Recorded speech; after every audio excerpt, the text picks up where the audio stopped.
Stenhouse gets away a little bit. 3 wide when they come off turn 4. This is the finish these fans came and stayed for.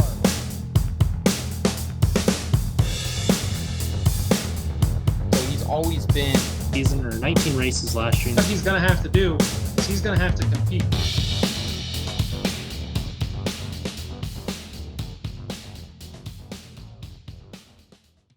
Hello and welcome, everyone. We are back for another edition of In Between Media's YouTube series about everything there is to know about NASCAR called the Backroad. I'm Elliot Hicks. With me, Seth Woolcock and Jared Bakaysa, as always. Guys, we may as well just get right into it with the byway breakdown. It's been an interesting last couple of weeks and more new winners. I think all three of these guys, none of them had won a race yet this season. It's been a pretty good week for some of our favorite drivers on the show, too. Alex Bowman stole a win in Richmond. Brad Keselowski won Talladega. It's always kind of lame at Dega when you have a first-time winner or an unexpected winner. And then Rowdy Busch won at Kansas. Kyle Busch drove the M&M's car to victory lane, and I believe that's 17 straight years now with the Rowdy win, right, Jared? Yes, sir. Pretty good week to be a Kyle Busch fan, huh? Oh yeah, I figured I finally got to wear this for a show. I didn't really want to wear it for a show when he hasn't won, but now that he won, I guess I could wear my winning outfit that I wore on Sunday. Right. So we had a good couple of races there. Some unexpected stuff, but also some expected stuff. Let's go around the room and get some thoughts about the races. I think overall it's been a fun last stretch here in NASCAR. A lot of favorites kind of either fading at the end or wrecking at the end. And, that's kind of what we expect at places like Talladega, but the Bowman win kind of came out of left field a little bit. And can we just talk about Kansas a little bit? Kansas is a really fun racetrack. I always enjoy Kansas. I think it's a really underrated track. And I really did enjoy seeing Rowdy get the win there with some last second crashes there. Yeah, I thought the past couple weeks were good. I really enjoyed the Richmond race. I know people give Richmond a bunch of crap for it being there wasn't a lot of wrecks and stuff, but overall, I'm an old school NASCAR fan. It was really nice just to see an actual race play out, and there wasn't a caution with 2 laps to go, and it was just nice to see what Seth just said, your favorite that whole race, Denny Hamlin, he didn't end up winning, and you had Alex Bowman come steal the win. That I think was pretty cool, and obviously Elliot was pretty happy about that. I thought that was pretty cool. I was rooting for Alex Bowman there to win at Richmond. Then Talladega, it was Talladega. I was kind of hoping for a first-time winner, but then when it comes down to Brad Keselowski winning, I was like, all right, that's cool, I guess. Then obviously, Kansas, I enjoyed Kyle Busch winning. I wasn't really a huge fan with how the race played out. I like the racing was pretty decent. I think there was a lot of manufactured stuff that happened throughout there. I know the big incident and controversy was the tire in the infield type of thing. They waited 15 laps to throw it. It was such a hazard, then why wouldn't you throw the caution? But it is what it is. But overall, Kyle Busch finally won. I honestly was not expecting him to win. I even told Elliot before, he'll probably have a speeding penalty and finish 14th or something. But nice to get that checkbox out of the way, and I don't have to wait until October to see if he's going to continue the streak so he can live to fight another year. Right. He finally got another win on a Sunday with his last win coming, what was that, a Wednesday in October? Texas in that zombie car. But yeah, Jared, you brought it up a little bit about the tire. So what happened was, if you didn't watch, is I believe it was Tyler Reddick's car. He had an uncontrolled tire that came off of that car and rolled out into the infield. So usually what they do, they'll throw a caution flag basically immediately after that happens, because you don't want a tire sitting there. If somebody were to wreck and smack into that tire, who knows what can happen with that. Could go flying on a pit road, knock over some stuff, really tear up a car. But Chris Buescher and I think Ricky Stenhouse and maybe one other guy had not yet come to pit road in the green flag pit stop cycle. So they just left the tire sit there until basically they played a giant game of chicken, Chris Buescher and NASCAR. Chris Buescher finally comes down to pit. They throw the caution. Well, it was about a 15-lap stretch between the time when the tire rolled out and when between the time the tire rolled out and Chris Buescher finally came into pit and the race cycled through. And Jared, I like what you said there, that either it's a hazard immediately or it's not a hazard at all. You already gave your thoughts on it. Seth, I don't know if you had any thoughts on it. It was just a very weird scenario. Yeah, those guys like Stenhouse and Buescher, they're out there gambling. They're trying to take a chance. They're waiting for a caution to happen. So it is super, unfortunate for their teams to see that happen. But at the end of the day, it makes sense that NASCAR would want to see the pit cycle go through. But I have never seen that before. Jared, Elliot, I know you guys have been watching the sport as long as me, if not longer. So is that something you've seen before? I can't really remember ever seeing a situation. Usually if there's something, they'd throw it immediately, but I'm really honestly not surprised that it played out that way, because like NASCAR has been super inconsistent with their calls and stuff like that the past couple years. So it really didn't surprise me, but it did kind of suck that they kind of got screwed over with their pit Right. cycle for that. But like I said, I'm not too surprised, but it is what it is basically. Right. And although it definitely is a big issue, I think it's kind of a moot point because Chris Buescher was not going to win that race anyway. He didn't have a car good enough to win. And that's no dig on Chris Buescher because he has had cars good enough to win and contend. What was that, Homestead or something? He won a stage, led a whole bunch of laps. But I mean, he was not going to win that race. So really, I think even though it was kind of manufactured drama, I think that all this talk is manufactured and it really wouldn't have affected much of anything at all. Let's move on to our top 10 drivers now. At number 10, we have Kevin Harvick. Number 9, Chase Elliott. Number 8, Ryan Blaney. Some very good drivers here. Kevin Harvick sneaking his way back up in the top 10. Chase Elliott probably a little lower than you would have expected him to be. What are your thoughts on these bottom 3? I feel like this is the time in the season when we're really starting to figure out who is who, what the equipment is, who's here to play and who's not. And, Chase Elliott and Kevin Harvick, they've had interesting paths to get here. We both had them ranked inside our top 3 coming in here into the season. And I think maybe we got it wrong on Chase Elliott, boys. In the season long leagues that I've been in, anyone who's rostered Chase Elliott and got him with the 101 pick has struggled. They didn't make the playoffs in our redraft league. So that's unfortunate. And yes, he's had 4 top 5 finishes, but has he ever really been a contender to win outside of the road course? Only led 76 laps this season. And since Las Vegas, he's only led 4 laps. That's what I think is like the true telling of where Chase Elliott is right now. And it's not really a good sign for that number 9 team. I think it's one of those situations where if you have a dominant season, obviously I think teams are going to catch up to you. So like you saw last year, Kevin Harvick absolutely dominating last year. Chase Elliott dominated like the last second half of the season. And like I know Denny Hamlin's doing decent, but he also hasn't won. So that also tells you something on that. But with the Chase Elliott situation, it's obviously looked like all 3 of the other guys have wins and those guys are showing speed. It just seems like something's just like not clicking right now. I don't know if it's like the crew or like the cliche championship hangover, but I think maybe once the summer hits, I know we got some road courses coming up. We have COTA coming up later this month, so maybe that might be a turning point. But also, like I know you just said that we're starting to figure out who's who. We've also had like 10 different winners this year, so like at this point, like I honestly anything can happen here. So he might turn it up. Kevin Harvick might turn it up here, but we'll see. At this rate, it's not looking so bright for those 2 right now.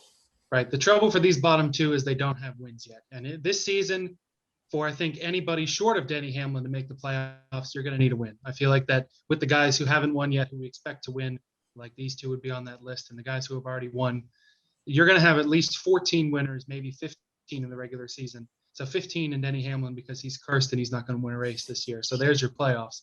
So you do need to win a race to get in the playoffs here. But yeah, go ahead. Oh, sorry, Alec. I would like to add too. I think that if there is a time for Kevin Harvick and Chase Elliott to get a win, it could be these next couple weeks. Harvick's been really strong at Darlington. He has 3 wins there in his career, and in the last 6 Dover starts, he's won twice. He has 5 top 5s and 6 top 10s. Like he's always consistent at Dover. So I think honestly, and we know some road courses are up ahead too.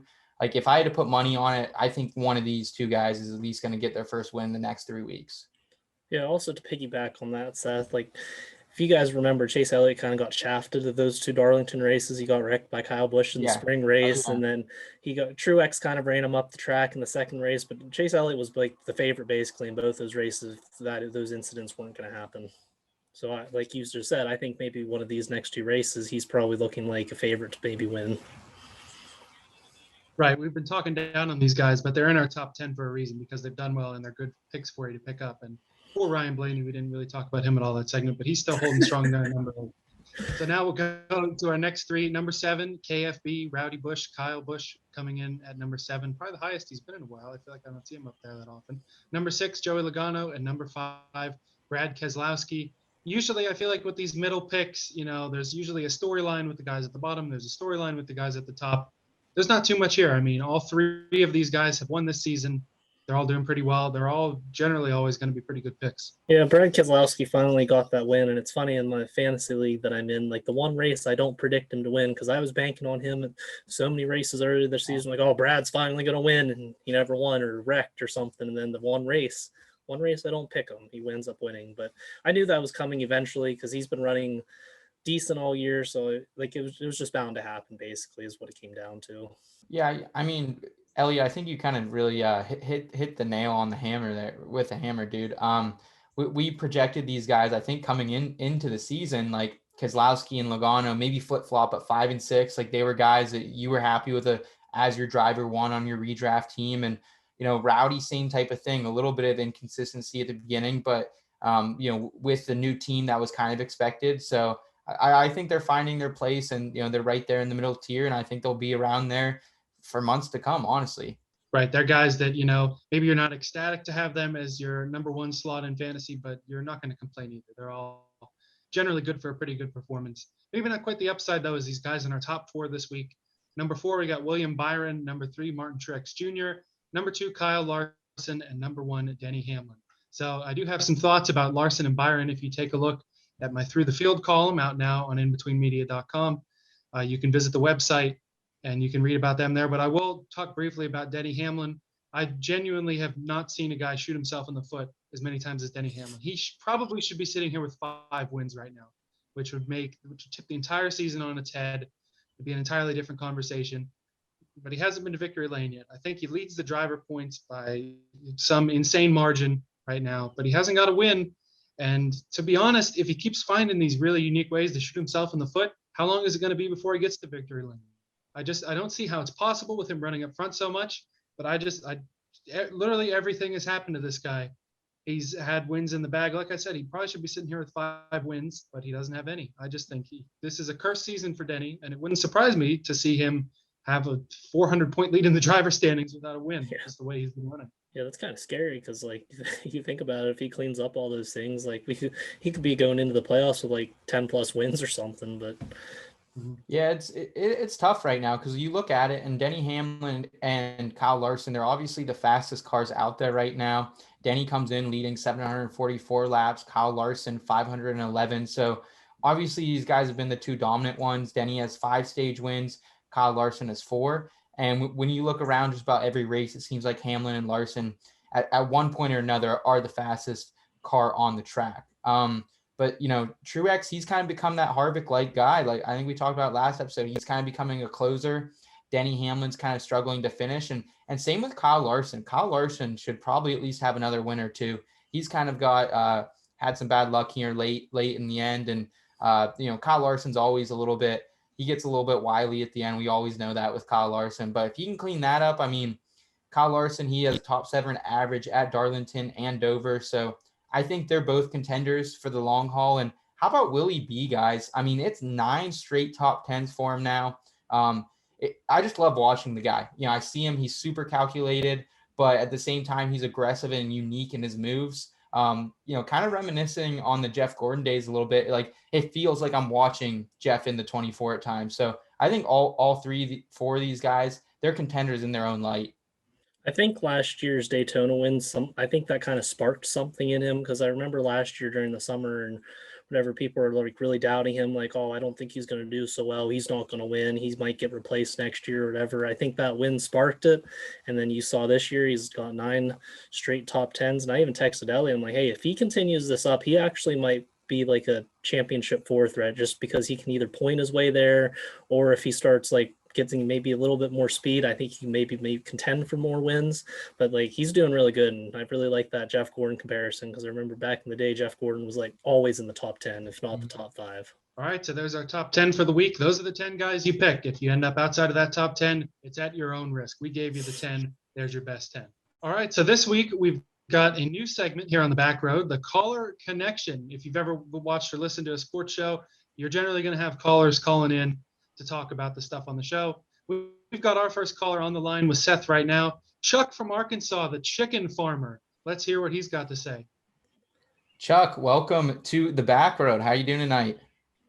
I'm doing great, boys. I just want to thank you for having me on. I'm really kind of nervous. I mean, you guys are pros, so don't mind me a little bit. I'm going to do my best. Sorry, I don't have InstaFace. I can't use it, but I got a cell phone. We'll do all right with it. Awesome. Well, Chuck, we're glad to have you on, man. We heard you've been playing a little bit of fantasy NASCAR this season. How's it been going for you, man? It's been going fantastic. Let me tell you a bit about my roots. There's three things in my life that we do every Sunday, and that is God, fried chicken, and NASCAR, not necessarily in that order. And, when I was younger, my dad used to take me to the dirt track, and we had a fantastic lawnmower out back. I ripped out that Briggs and Stratton, turned it into my first go-kart, and I was on my way to loving that there NASCAR. Okay. And then all of a sudden I started fantasy, and now I can put some money on it, have some fun, and I'm a championship for crying out loud. I'm just picking. This is one of my first times, and I was just picking names. Poor Bessie, she was going to have a cow, and if it was a female, I was going to take McDowell, and if it was going to be a male, I was going to take old Chris Bell. Kind of worked out both ways. Chuck, yeah, you've definitely proven to be a fantasy contender, it seems like, man. We have a couple throwback tracks coming up. We have Darlington this week, and then on to Dover, and then to the road course. Who are you feeling this week in Darlington? Well, first, I also want to say that when I was a youngster, I went and I got an autograph by Ricky Craven. He actually signed my boots, and boots are in my will to go to my son. And I remember back, 2003, Ricky Craven, didn't he edge out some boy named Kurt Busch, one of the closest races in NASCAR history, I think, at Darlington, if my mind serves me correctly. Yep. But on to my other stuff. I'm thinking a little bit of Darlington, the track Too Tough to Tame, or Lady in Black. My predictions are, you got to go with Denny Ham Sandwich. Is that guy going to get some positive things going on? Pit road issues. Last week I had him and Larson. When it was 2 laps to go or 3, whatever it was, I was so excited. I had first and second. Next thing you know, Ham Sandwich hits the wall. God knows why. Who knows? I don't even know. And all of a sudden, Larson just bangs into Blaney. Next thing you know, they're getting all crazy. At some point, Ham Sandwich, you've got to put it together. But Truex, he's also a fantastic guy at 1.5 miles. Eric Jones, that guy, he can get her done too. He's kind of younger, and he does well there. Never counting out Larson. I'll tell you what, that boy's on fire. He took the championship this year. He kind of screwed up last year. He paid the price. Now I was like, I'll take a chance on him this year. And that man, boy, he's gotten me a lot of points. And kind of want to finish with this. What's going on with Bubba Wallace? I don't understand that guy. Michael Jordan, I watched that guy all day, all night. He always was a winner. Bubba Wallace is not a winner. So I'm not really sure what's going to happen there, but I have a feeling Bubba Wallace might be finding a new ride in the next few weeks. Ooh. I think that just set a record for hottest take you'll ever hear on this show. That's a pretty good one. Yeah, he's gotten Kyle Busch into a couple of sticky situations, and Denny Hamlin. They've cut him some breaks multiple times, I think. Yeah, it's getting there. But the other thing I want to say is kind of going back to my roots again. Dale Earnhardt Sr. That guy, he was a tough as nails. I'll tell you what, just in his mustache, they used to find farm animals in the guy's mustache. These kids today, I don't even think they have hair on their legs. All right. They're like 25, 22. Do they even shave at all? I'm just confused, but I'll tell you what, NASCAR's in a good place, and I'm really enjoying watching it every Sunday with the family. Clint, that's awesome, man. We appreciate you joining us today. We appreciate you giving us a little your down home Arkansas feelings and all that good stuff. Any final words for our listeners today before we end Caller Connection today? No, just go out there and make sure you buy a bunch of chicken, because it helps me out. And sorry, guys, but I got to get going too, because I got to get the pig pen closed up there. All right? You boys have a fantastic weekend and enjoy your Sunday with the racing. And good luck with everything. Thank you, boys. God bless. And that was Chuck, the chicken farmer from Arkansas. That was our first caller connection here on the back road. Elliot, looks like we have time for possibly one more segment. Is that right? Looks like it. I feel like with some of those things that we heard from Chuck in Arkansas there, we could do a whole other show just talking about that stuff. But yep, it's time for our favorite segment of the show to close it out, the Backroad Advice, Backroad Stories. So this week, we'll talk about our favorite throwback sports tradition to pass on to younger generations. I just got a quick one here. Minor League Baseball is coming back. I think tonight, as we're filming this on Tuesday, the first minor league baseball games in, I think, 610 days or something insane like Wow. that. Of course, there was no season last year due to COVID. The season this year was delayed. Minor league baseball, they did cut a whole bunch of teams out. That's a whole other thing. This isn't a baseball podcast, YouTube series. We won't get into that. But there's still plenty of minor league baseball teams out there. Very family-friendly environment, and they're going to need people in the ballpark because a lot of these teams are in trouble. It's a great family tradition. It's great for younger generation, older generation. Anyone who likes baseball, go out there and see a minor league game. Awesome, Elliot. I love it. Yeah. So my sport tradition with Darlington coming up, Throwback weekend. Obviously, I love some night races. Yeah, that's something I definitely hope to do if I do have some kids. Jared and I, we've watched a couple Throwback night races together, and it's very nostalgic. But I'm going to say my favorite Throwback sports tradition to pass on to a younger generation, whether it be my kids, whether it be your guys' kids, whether it be my brother, my sister, whoever's kids. Steelers training camp in Latrobe. Today I got my Hines Ward 1,000-yard season shirt on. I'll always enjoy going out to Latrobe. That's in Western PA, about an hour or so outside of the city, but it's a lovely little town there on St. Vincent campus. Really enjoy the entire atmosphere, like getting a first look at the team, both for fantasy and for my own selfish purposes of being a Steelers fan. But it's a great time with the family. Just sprawl out on the hill, bring a bag chair, bring a couple beverages, bring a camera if you're into that, and just a great time overall. And hope it's definitely something I can continue to do for years to come. Well, I guess as the only person wearing NASCAR stuff, I guess I'll have to go with the cliche NASCAR tradition. So I was digging through the archives. This is the 2008 Pocono 500 program. And let's see, where is it? There is it. It's in the back. If anyone in our audience has a program, you can find a picture of me in the back. I made the program in 2008. Wow. So my throwback tradition that I would want to take my kids to, whenever my first race weekend I went to, I was 9 years old. My dad took me. We stayed the weekend there. We went down on a Saturday. We watched all the practices, even watched the ARCA race. And funny story is the winner of the ARCA race was Chad McCumbee. If anyone else knows who that is, then you get brownie points from me. But yeah, my dad took me to that weekend. We stayed for like the whole practice and stuff. You know, 9-year-old me, we got pit passes and everything. So I'm 9 years old walking the pits or watching the infields of like this racetrack that I've been watching on TV for a couple years. I'm like, wow, this is just awesome. It's just amazing. Like if I ever have kids, that's something I want to do. I want to take them down for the weekend. Hopefully they have practice in the future. I don't know how that's going to go, but hopefully I would take them down for the weekend, let them enjoy some races. I know there's definitely a bunch of like fan friendly stuff, family friendly stuff there. And it's honestly even just gotten better as the years go on, but that's definitely something I'd want to do. Then obviously watch the race Sunday, and overall, like, it's just a great atmosphere. Hopefully the Pocono is still on the schedule then, because that's probably where I would want to take my kids, is like they're going to go to the racetrack that I grew up going to. So that's my throwback tradition. I'm going to take my kids to Pocono. We're going to have a great weekend, and hopefully the double headers there so they can get all the racing in that they want to see. Yep, and those are some throwback traditions that are in good shape. Hopefully we'll have a Steelers training camp on the Latrobe this summer. And Pocono announced today, again, as we tape this on Tuesday, full capacity for the races. Wow. This summer. Great. 100%, baby. Let's go. That will certainly be great to see. All right. So, Jared, I don't think we've had any guesses at all for the TV contest in the background. So we may just have to have it as a thing in the background and just kind of skip it. Yeah, come on, guys. You guys got to do better. But anyways, since I guess nobody really cares, this is the 2008 Darlington race.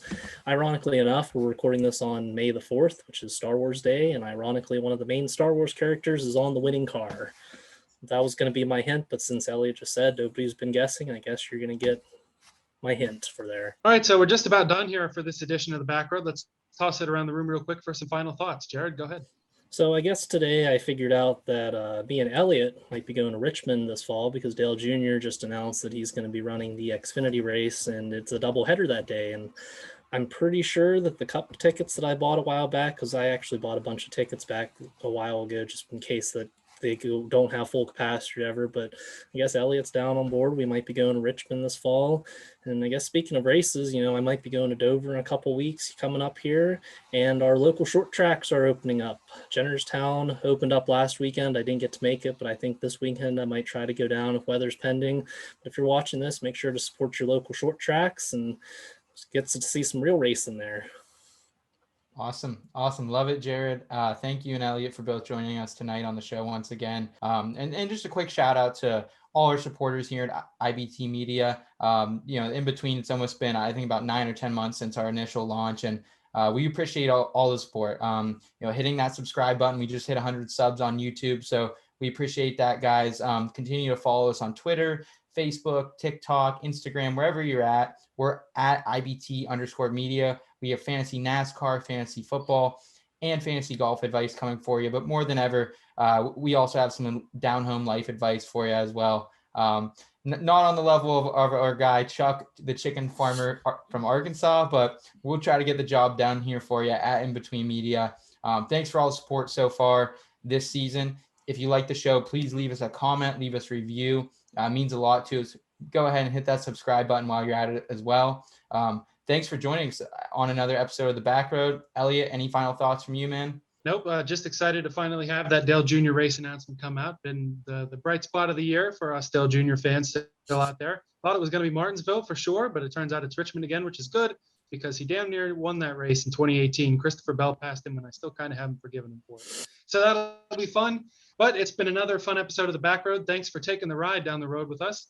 Seth and Jared from their usual spots, myself from a hotel room. Thanks again for watching. We'll see you next time.